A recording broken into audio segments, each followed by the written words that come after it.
Welcome to Kavitha recipe Tamil. இன்னைக்கு பார்க்க போகிற ரெசிபி ஹோட்டல் ஸ்டைல் வீட்டிலேயே எளிமையாக சுண்டக்கடலை குழம்பு எப்படி செய்யலாங்கிறத பார்க்கலாம் வாங்க. மாஸ்டர் சொன்ன ரகசியப்படி எப்படி செய்யலாங்கிறத பார்க்கலாம்.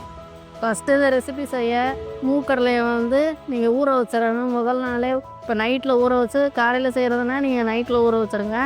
நைட்டில் செய்கிறதுனா பகலில் காலையில் ஊற வச்சா ஒரு 6-7 மணி நேரம் ஊறினா கரெக்டாக இருக்கும். நீங்கள் அந்த மாதிரி ஊற வச்சுக்கோங்க. நான் வெள்ளை மூக்கடலை எடுத்திருக்கேன். நீங்கள் எந்த மூக்கடலை எடுத்தாலும் பரவாயில்ல, இந்த மாதிரி செஞ்சு பாருங்கள், ரொம்பவே சுவையாக இருக்கும். இதை வேக வச்சு எடுத்துக்கலாம். ஒரு குக்கரில் இப்போ ஊறின கடலையை ஒரு 2-3 தடவை கழுவிட்டு நம்ம குக்கரில் சேர்த்துட்டு அதுக்கு தேவைக்கு ஏற்ற மாதிரி தண்ணி சேர்த்து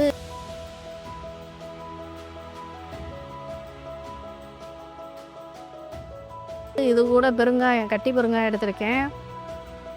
ஒரு சின்னதாக கட்டி பெருங்காயம் சேர்த்துட்டு உப்பு போட்டு வேக வச்சு எடுத்துக்கலாம். ஒரு 3-4 விசில் விட்டு நம்ம வேக வச்சு எடுத்து வச்சுக்கலாம். இப்போ மூக்கடலை வெந்துடுச்சு, அது ஓரமாக இருக்கட்டும். நம்ம இதுக்கு தேவையான பொருள் எடுத்து வச்சுக்கிறலாம். இப்போ வெங்காயம், பெரிய வெங்காயம் நல்லா பொடியாக கட் பண்ணி எடுத்து வச்சுருக்கேன்.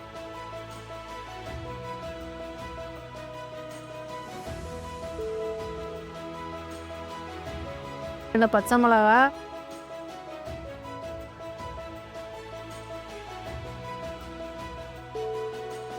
பூண்டு ஒரு 4-5 பூண்டு தேவைக்கு ஏற்ற மாதிரி எடுத்துக்கோங்க.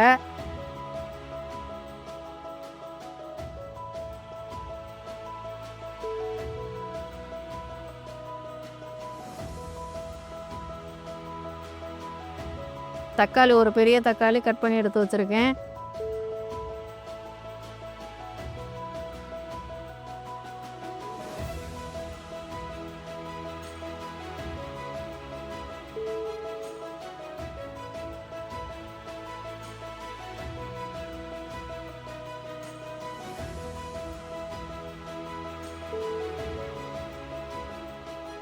தேங்காய் கொஞ்சம் தேவைக்கு ஏற்ற மாதிரி தேங்காய் துருவல், சோம்பு, கசகசா இது கூட சேர்த்து நல்லா வதக்கிட்டு அதை மிக்ஸி சாரில் அரைச்சி எடுக்கணும்.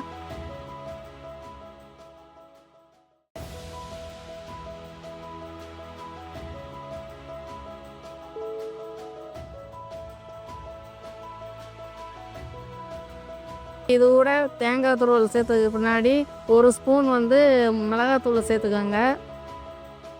கரம் மசாலா ஒரு 1/2 டீஸ்பூன் சேர்த்து நல்லா இந்த தேங்காய் துருவலோடு நல்லா வதக்கிட்டு தான் நம்ம தட்டில் மாற்றி அரைச்சிக்கலாம்.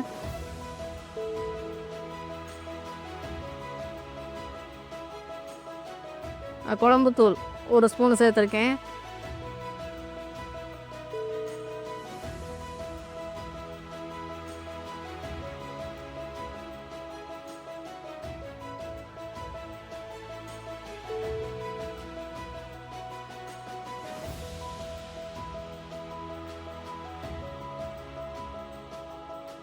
ஆறட்டும். இப்போ ஒரு சோள புளி வெந்நீரில் ரொம்ப சேர்த்துடக்கூடாது, காரக்குழம்புக்கு மாதிரி அதை லைட்டாக தான் இருக்கணும் புளிப்பு தன்மை. அதனால் நீங்கள் ஒரு சோள லைட்டாக போட்டுக்கோங்க. அந்த மாதிரி வெந்நீரில் போட்டு கரைச்சி எடுத்துக்கலாம்.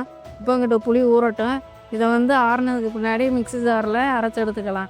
இப்போ அரைச்சாச்சு, அது ஓரமாக இருக்கட்டும். அரைச்சி வச்சுருக்கோம் அந்த விழுதை. இப்போ ஒரு கடாயில் ஒன்றுனா சேர்த்து தாளிப்புக்கு சேர்த்துக்கலாம். இப்போ வெங்காயம், ஒரு பெரிய வெங்காயம் கட் பண்ணி எடுத்து வச்சுருக்கேன். கொஞ்சம் கருவேப்பிலை, கடுகு பருப்பு, கத்திரிக்காய் இல்லைன்னா உருளைக்கிழங்கு இருந்தால் கூட நீங்கள் இதை கட் பண்ணி இது கூட சேர்த்துக்கலாம். இப்போ ஒன்றுனா எடுத்து தாளிச்சுக்கிடலாம். இப்போ தேவைக்கு ஏற்ற மாதிரி எண்ணெய் சேர்த்துக்கிட்டு எண்ணெய் சூடானதுக்கு பின்னாடி கடுகு சேர்த்துக்கிறேன் ஒரு 1/2 டீஸ்பூன். அது பொரிஞ்ச உடனே வெங்காயம், இந்த பெரிய வெங்காயத்தை நல்லா இந்த மாதிரி, இல்லை சின்ன வெங்காயம் கிடச்சா கூட நீங்கள் அதை சேர்த்து செய்யலாம், நல்லாயிருக்கும். நான் பெரிய வெங்காயம் தான் சேர்த்துக்கிறேன். இதை சேர்த்து நல்லா வதக்கிக்கோங்க. வதக்கினதுக்கு பின்னாடி கருவேப்பிலை இதையும் சேர்த்து நல்லா வதக்கிட்டு இந்த கத்திரிக்காய் இருக்குல்ல, இதையும் சேர்த்து நல்லா வதக்கிட்டு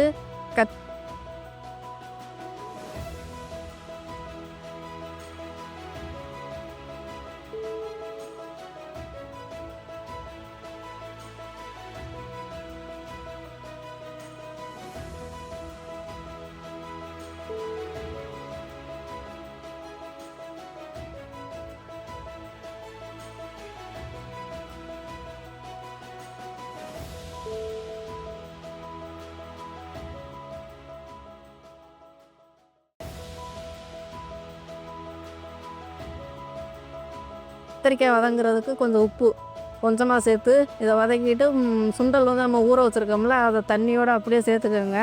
சேர்த்து நல்லா நல்லா மிக்ஸ் பண்ணிக்கிடலாம். கரண்டிலலாம் மிக்ஸ் பண்ணிவிட்டு இந்த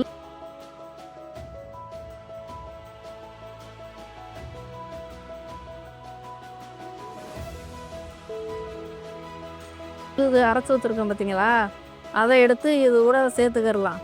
இப்போ நல்லா மிக்ஸி ஜாரை கழுவிட்டு திரும்பவும் இது கூட சேர்த்து நல்லா தேவைக்கு ஏற்ற மாதிரி நீங்கள் தண்ணி கூட்டி குறைச்சி வச்சுக்கோங்க.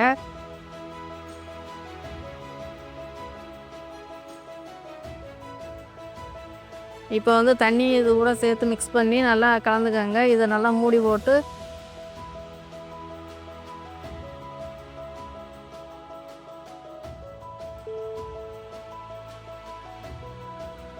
கொதிக்கிறதுக்கு முன்னாடி இந்த புளிக்கரைசல் கொஞ்சம் ஊற வச்சுருந்தோம் பார்த்தீங்களா, அதெல்லாம் கரைச்சிட்டு அதையும் இது கூட கலந்துக்கோங்க.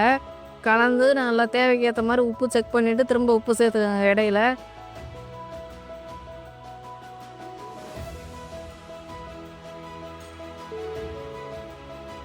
சேர்த்து நல்லா மூடி போட்டு ஒரு 5 நிமிஷம் அப்படியே நல்லா வேக விட்டுறணும். நல்லா இந்த எண்ணெயெல்லாம் பிரிஞ்சு மசாலாலாம் வாசனையெல்லாம் போய் நல்லா எண்ணெய் பிரிஞ்சு வர நல்லா கொதி வரட்டும். 5 நிமிஷம் ஆயிடுச்சு, கொதி வந்துருக்கு. இப்போ மூடி எடுத்து பார்க்கலாம். நல்லா குழம்பெல்லாம் திக்காகி நல்லா எண்ணெயெல்லாம் பிரிஞ்சிருந்த அளவுக்கு வந்திருக்கு பார்த்தீங்களா, ரொம்பவே சுவையாக இருக்கும். நீங்களும் இந்த மாதிரி செஞ்சு பாருங்கள். சுந்தர்லிங்க மாஸ்டர் சொன்ன ரகசியப்படி நாங்கள் அந்த குழம்பு செஞ்சுருக்கோம். ரொம்பவே நல்லாயிருக்கும். இந்த வீடியோ பிடிச்சிருந்தா லைக் பண்ணுங்கள், ஷேர் பண்ணுங்கள், சப்ஸ்கிரைப் பண்ணுங்கள்.